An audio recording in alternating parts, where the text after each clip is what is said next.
through SMEs. All right, with that, let me introduce you to the speakers and the moderators, and the moderator for the session on private sector development and the role of the private sector in middle-income countries. Let me start by calling Jesus Felipe from the Asian Development Bank, followed by Cosette Canilao, PPP guru from the Philippines. Okay, Manop Tamsirianund, Managing Director of Silicon Craft Technology, Thailand. Shuji Hachisume from our Private Sector Development Operations Department from the ADB.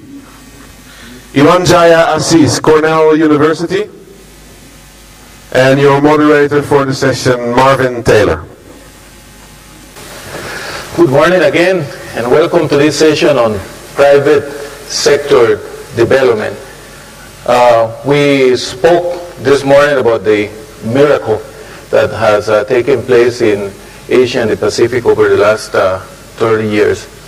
Well, it has been the product of great policies, it's true, but it has been the product of private sector intervention. It has been through the private sector that this miracle has happened.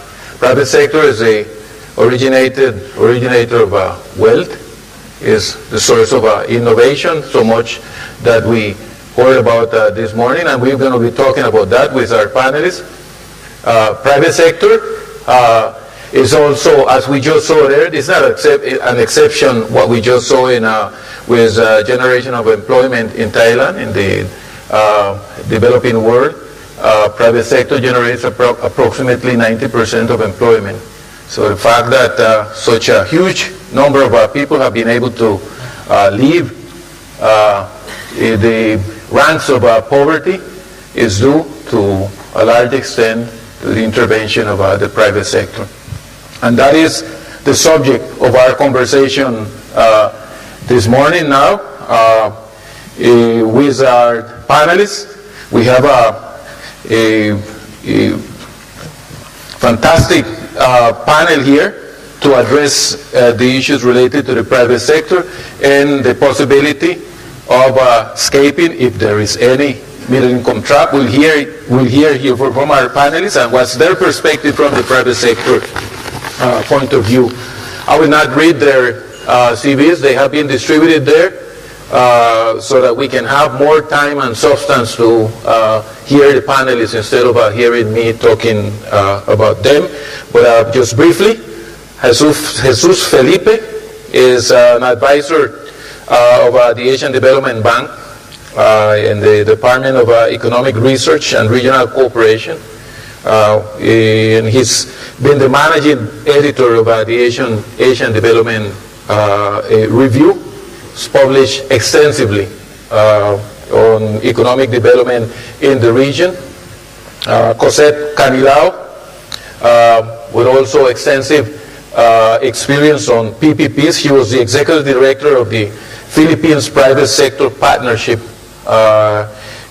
Center, and currently is advising governments on these same capacities, strong experience in this area. Manop Tansirianab is there in the forefront of promoting innovation. Has been there from a number of years, and while many of us talk theoretically, he's been there in the forefront, and so we'll hear from him what does innovation mean, specifically in the context of Thailand.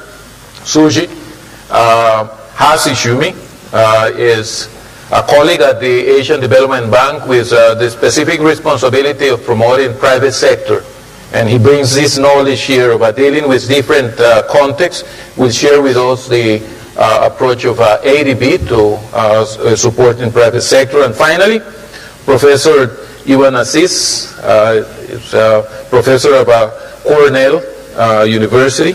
Was the director of graduate study of the Regional Science Program for a number of years, and has taught in different universities in Indonesia and Australia, and is currently professor of, at the Dyson Cornell Johnson College of Business.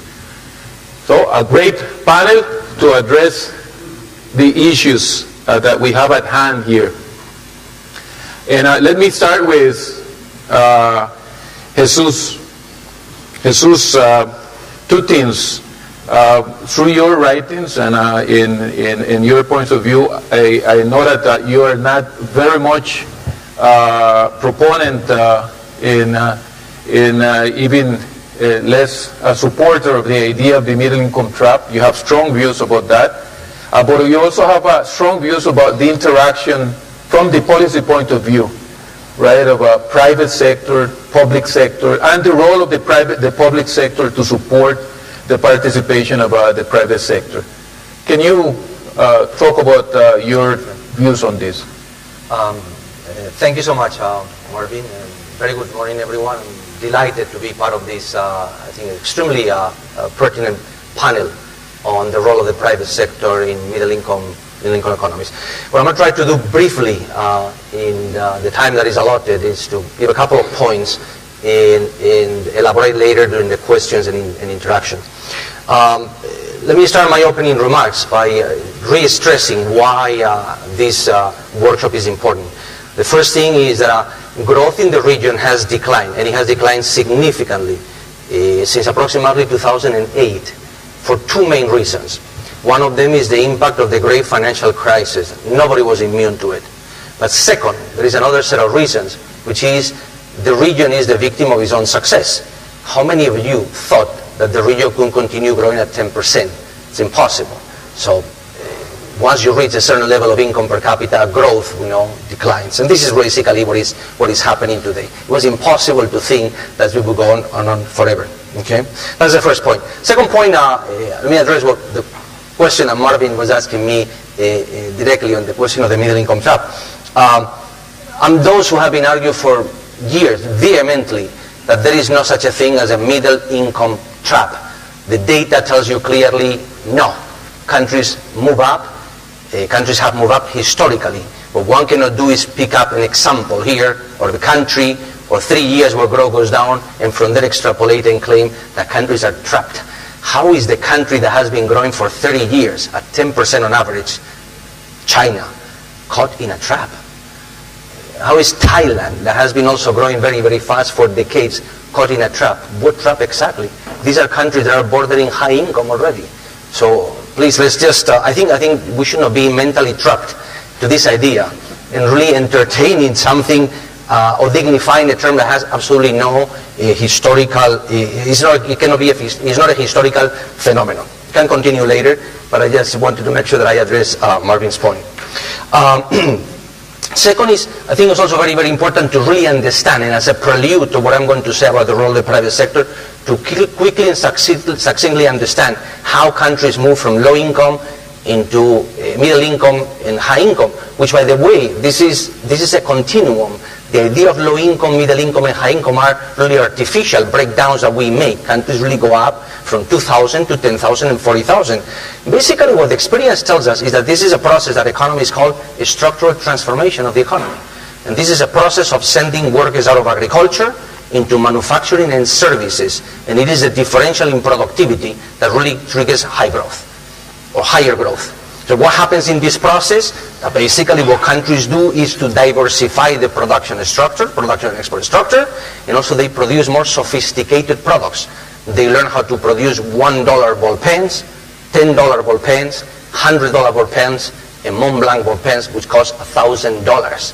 Some of you might say these are the same product, and the answer is, to an economist, no. To an economist, a Mont Blanc pen is a product with a very high income elasticity of demand. To an economist, a Mont Blanc ball pen means $40,000 wages in Germany, which is ultimately, and in a nutshell, what development is about. Okay? So having said this, and in that context, the pertinent question, and going back again to your point, Marvin, is who does this? And the answer is, of course, the private sector. But what is the private sector? The private sector is something very simple. It's millions of firms out there whose objective is simply to produce goods and to provide services to the market, because they think there is a demand. And this is how market economies function. Some of them do it better, some of them are worse at them, that this is the essence of what we call a market economy, which is simply a way of allocating resources, what we call the market mechanism. There are other mechanisms, which is the planning system, but we think is less efficient. Okay? So what conditions are needed for the private sector to operate? And this is really a kind of work, Marvin. It's a very, very difficult question because, again, we do not know exactly. The evidence is really fuzzy and gray. But let me try to shed a little light on here. Definitely, what the private sector would tell you, I need some political stability. And let me take it to the extreme.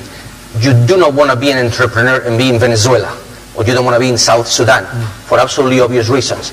But once you get out of there, it's very, very difficult, because it is perfectly to have a private sector in an economy that is a dictatorship, or with corruption. These things are perfectly compatible.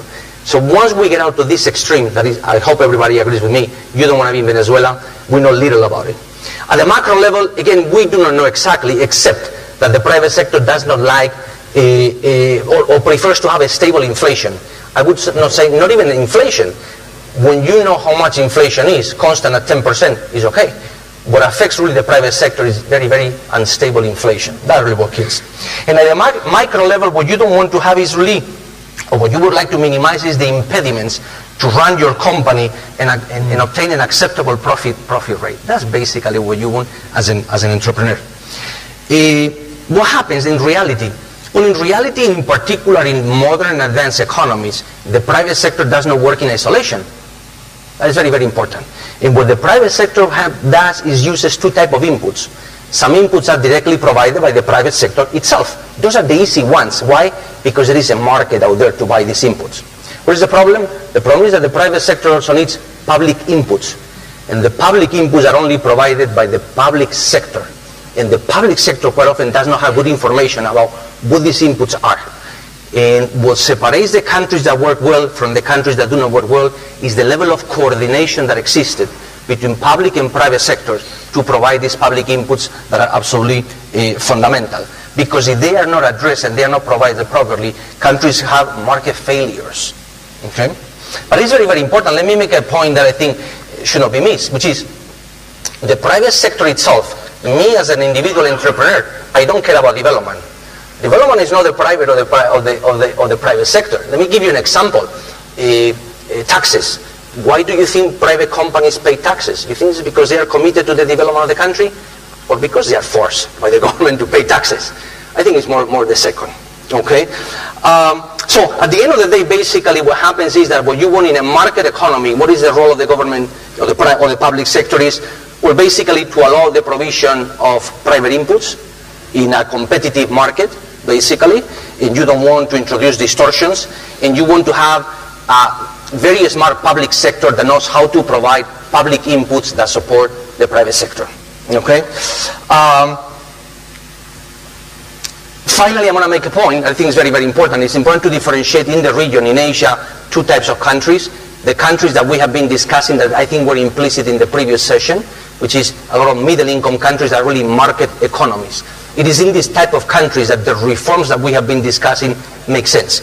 But there is another group of countries in Asia that are completely different, and those are the ex-Soviet republics that really have been or attempting to become private economies for just basically 20 years. Very, very different, and the type of reforms that both of them need are very different. Maybe we can elaborate on this later. Thank you so much. Professor Iwan, a private sector to thrive needs a market as fundamental requirement. You got to have a home to sell. Right? The development of Asia over the last 30 years has very much been supported by the North American and the European market.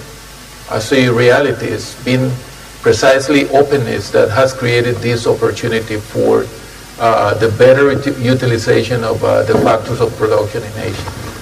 But going forward, there are moves of protectionism that we're going through now, and in fact, for making this model sustainable, it seems to be that reliability on internal market is of the essence going forward. I know you have written on this, and that you also have very clear views on this, Can you elaborate on this? What is your perspective on the market, internal market, and how to promote and increase the internal market as a source of growth for private sector? All right. Thank you. We had a pre-meeting earlier, and I think the chairman requested that rather than making presentation, let's have a dialogue here. So what I think is the best for me to do is just throw out the 4 points, and then coming up with the questions for each of the 4 points. But before I throw the questions, I will answer first, but then maybe later on the floor will give the answer. Let me start with the first point, and that is exactly what the chairman mentioned earlier, that if you look at the patterns of trade in this region, in Asia, I think the best way to summarize is just think about double X, not triple X, just double X, okay? The first X is really showing what happened with the share of intra-Asian trade, and that's going up. And then, of course, the part of the X is going down, and that's the share of the trade of Asia with respect to the G2, that is the Europe and the US, has been declining. Okay?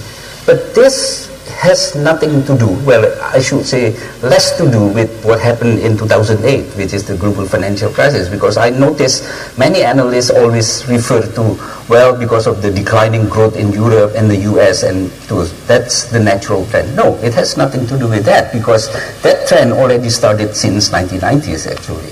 So that's the first point. Now, the question that I'm going to throw is that, is this cyclical or structural? My personal answer is both, but we can discuss later on.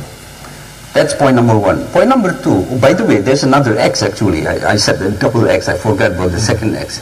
And this is less known fact. If you look at within Asia, for example, I think most of the people, if I ask, how is the role of Japan in the Asian trade? Let's take ASEAN, for example, the Association of Southeast Asian Nations. They will say that Japan has played a major role. But do you realize that the share of the trade of Japan in ASEAN has been declining? So that's the declining part of the X. Who is rising? Of China. In fact, if you look at just before 2001, the larger share of the trade with ASEAN is really Japan. But after 2001 is China. Okay?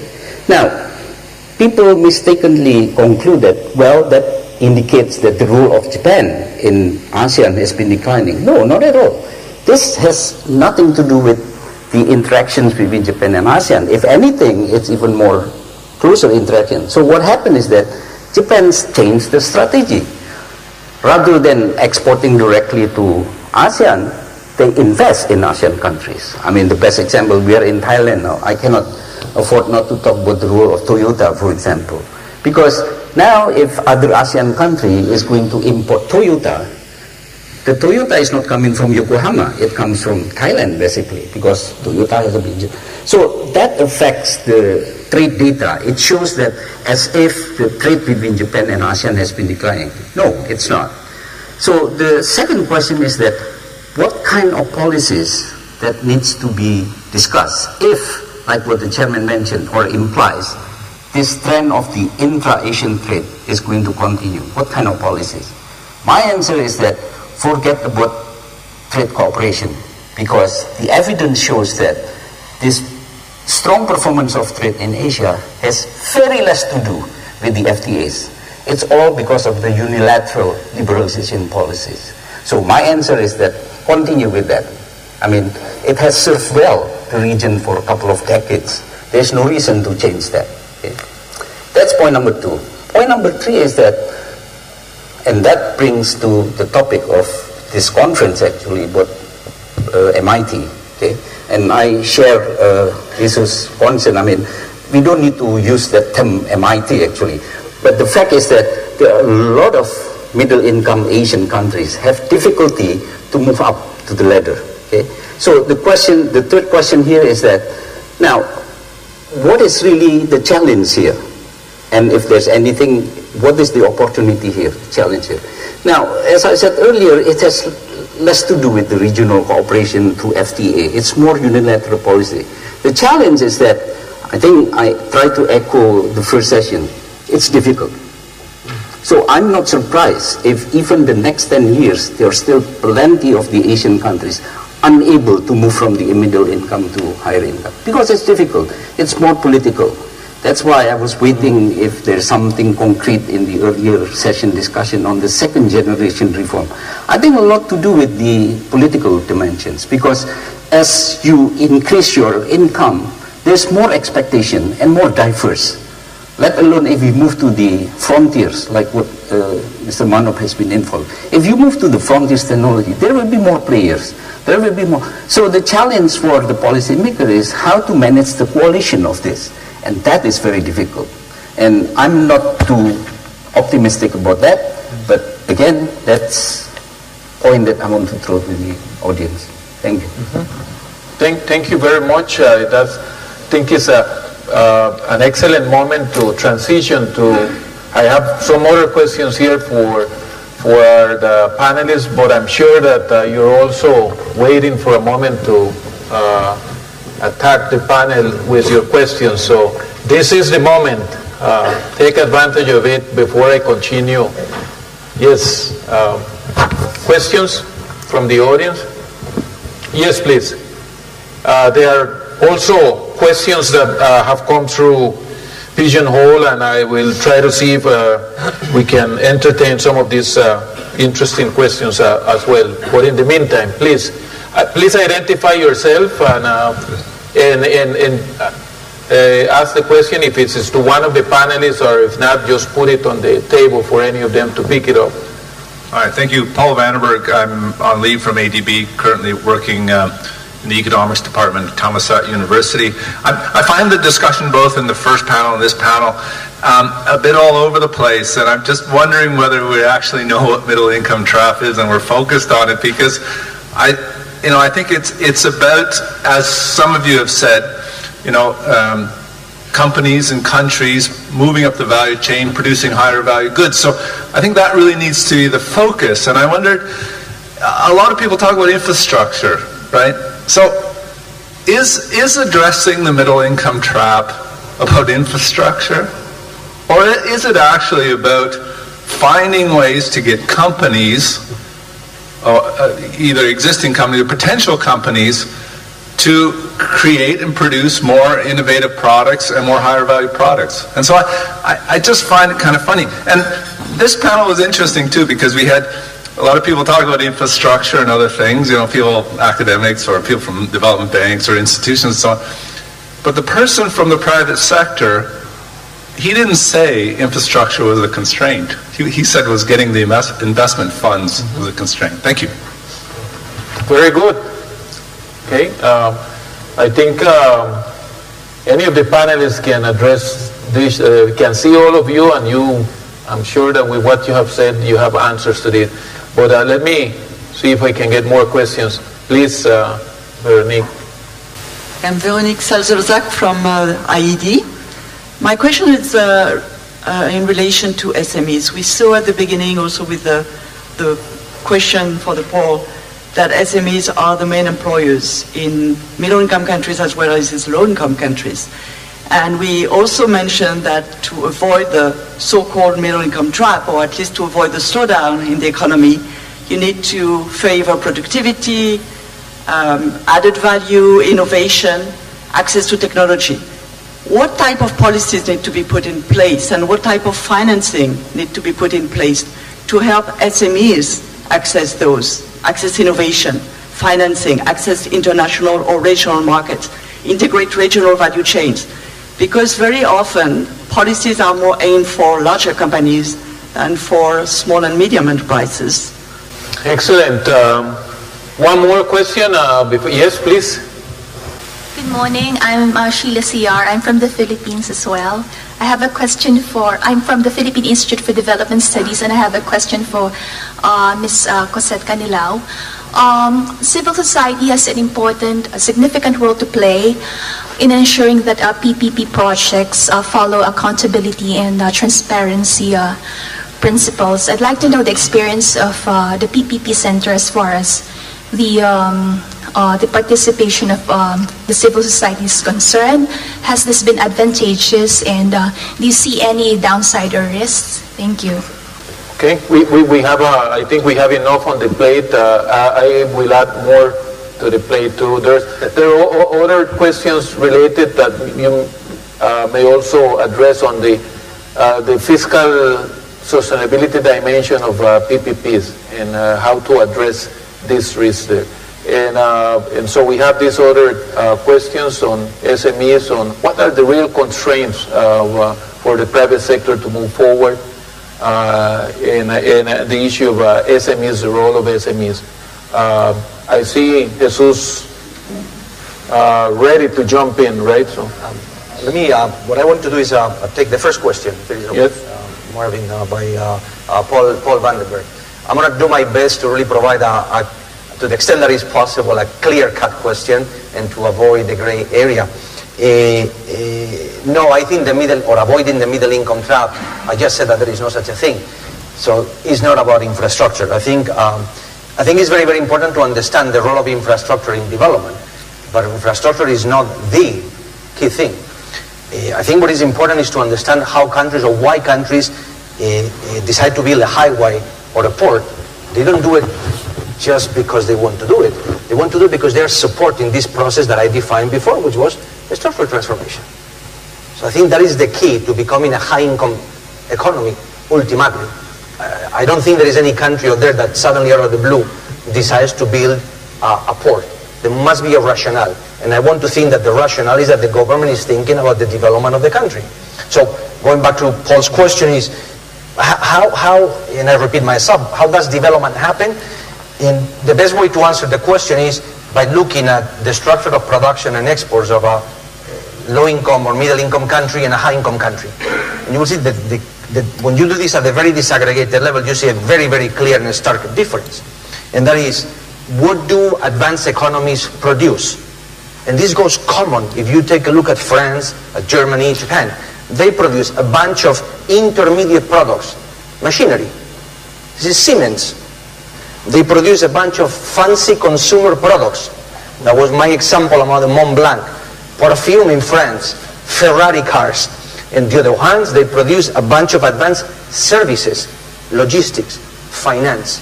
And what they do is to put a sufficient number of workers in those three sectors, and that would increases average income per capita to $40,000, which is what advanced economies do. So the process of development is about doing that. And I go back to my point, Paul. Who does that? Of course, companies. Myriad of companies do that.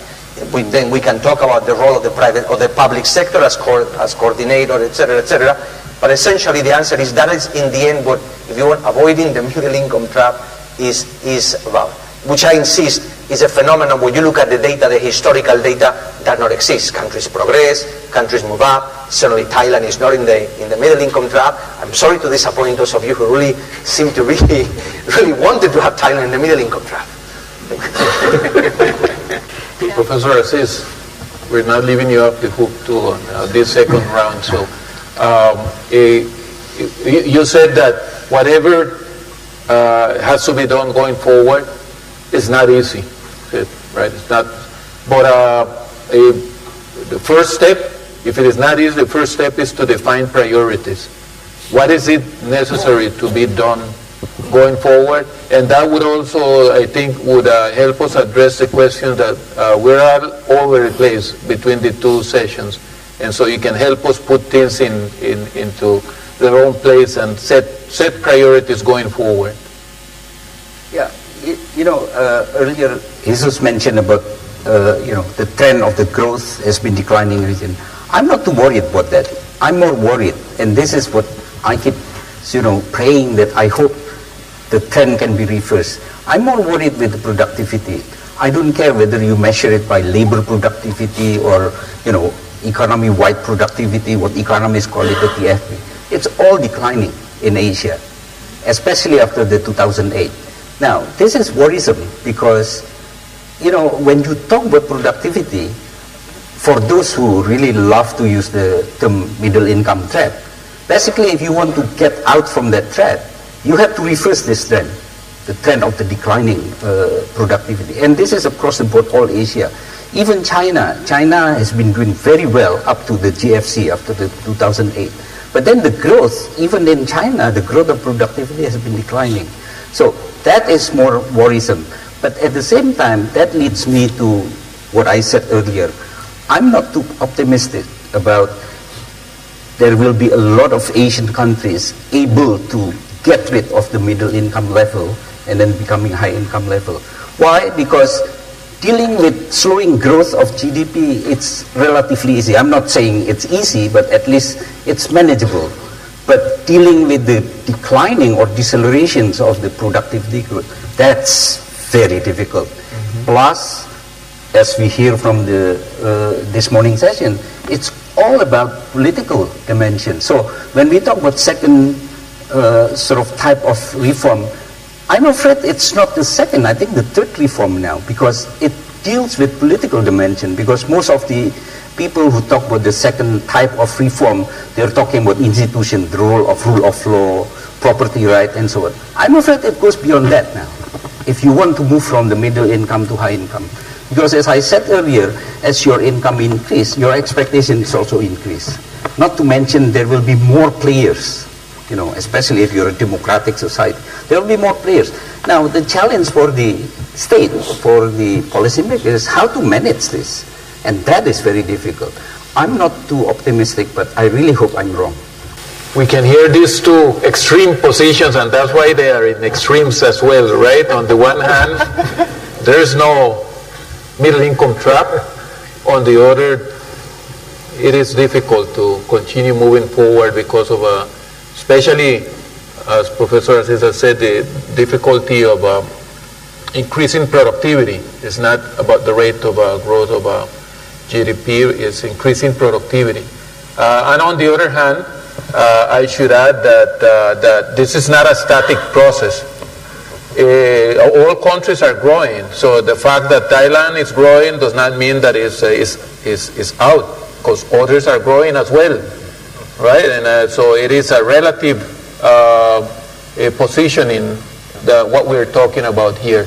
So let me give one last opportunity for intervention to the speaker, because I think we are running out of time now. We have 5 more minutes in this session. I hope that also with this intervention we can help putting the pieces together as it was requested here, and that we don't leave with this sensation that we are all over the place. I start seeing the different pieces of the puzzle being put together, and so with this intervention our speakers will help us put the whole puzzle in one single piece. So please. Very, very briefly. Thank you again, Marvin. I'll try to maybe address your last point. I think there is substantial less disagreement between Iwan's views and mine that we want to portray. I think that what has happened, my points about the middle income trap remain. This is something that is documented. Historically, countries have moved up. In 1950-55, there were basically 3 high-income economies in the world. Today, we have about 35. So, I don't know what you call this. Countries are moving. Now, what happens, the problem of the middle-income trap is that everybody would like to be like South Korea and to make this transition, like in South Korea, in less than 20 years. But that is absolutely fallacious, because what you are really avoiding is talking about what is the historical experience of 200 countries in the world. So it's a discussion that I have with several colleagues of ours in the bank. What was the first country in the world to become a middle-income country? That was Holland in the early 1800s. How many years did it took Holland to traverse the whole middle-income segment? 128 years. So now we're talking about a country like Thailand that has been about 30 years, a middle-income country, if we're criminalizing it. Or China. Really, we're taking things out of context. How is it possible that China is the country that made the low-income transition, the low-income country, the fastest in history, that is going from $2,000 to $7,000 in 17 years, the fastest in history. But suddenly now, we're really saying that it's trapped, or it's about to be trapped. Honestly, I don't really understand what that means. That's point 1. Point number 2, what has happened, going back to the point of the financial crisis, is that growth all over the world has declined since 2008. And I said at the beginning of my intervention, there are two effects. One is the direct effect of the financial crisis. But there is another effect, which is, I think I mentioned it before, which is, how many of you really would expect that the region would continue growing at 10% ad infinitum? Why? But it doesn't happen. So what happened is that if you start looking at what we were saying 20 years ago about why Asia was growing fast, the reasons were, we are putting kids to school, the region is becoming more open, financial markets are integrating. What do you think the region has done? All that has taken place. So what we are observing is that we are running out of steam from that point of view. But by the way, the region continues registering the highest growth rate in the world. So it is true that China went from 10% to 6.5%. But what European country is going at 6.5%? So the differential remains. This is not to say that some of the points raised are absolutely clear and concerned, and I have concerns. In other words, the dilemma of development is, let me simplify the stories, how you go from producing this ball pen to my famous Mont Blanc. And that is not so easy. And that is about productivity, etc. But I think I'm very, very optimistic, and I think I would like to close the gap with Iwan. With Iwan. Thank you so much. Okay. We'll see at the end. We still don't know. Thank you. Iwan? So you want me to close the gap between me and... Well, it's up to you, up to both of you. See, actually, there's similarity here with what he argued and what I argue. And number one is that he talked about the GDP growth slowing down. I'm more worried about productivity. But the good news is that if you look at the global data, 90% of the variations of the GDP growth is explained by productivity growth. So in a way, it's not really different. What is major different is really our attitude in terms of the future. I'm not too optimistic. Now, I understand Jesus has to be that because, you know, if you asked me 4 years ago when I was still with ADB, I may say similar to what he said because, you know, but you know, if I look at the data, see, I think it's clear from this morning session that it's very difficult because if you move from the low income to middle income, it's relatively easy. You know, infrastructure you build here and there and so forth. And the expectation of people is different. Some people use the comparison, historical comparison with the currently high income countries in Europe and so on. But keep in mind the situation then and now is very different. Now the expectations of the society, and by the way, when we talk about private sector, don't just think about the business private sector, think about civil society. There are private sectors, and they are growing also. Expectation is also widespread. Now, tell me how easy it is or how difficult it is to manage the coalitions of this. So what I'm simply arguing is that moving from low income to middle income is relatively easy, and many ASEAN countries has done that. But moving from MI to HI, that's a difficult one, and I'm afraid the answer is not on economic technical policies. I think hundreds of seminars, publication has been produced about this. You know, you have to build this, you have to do that, and you have to... But what is very difficult now is really managing the coalitions of different voices among the civil society. And that is really my source of, I don't want to say pessimist, but my source of less optimistic about moving from middle income to high income. Thank you very much. I think there is enough room to be, let me say, realistically optimistic.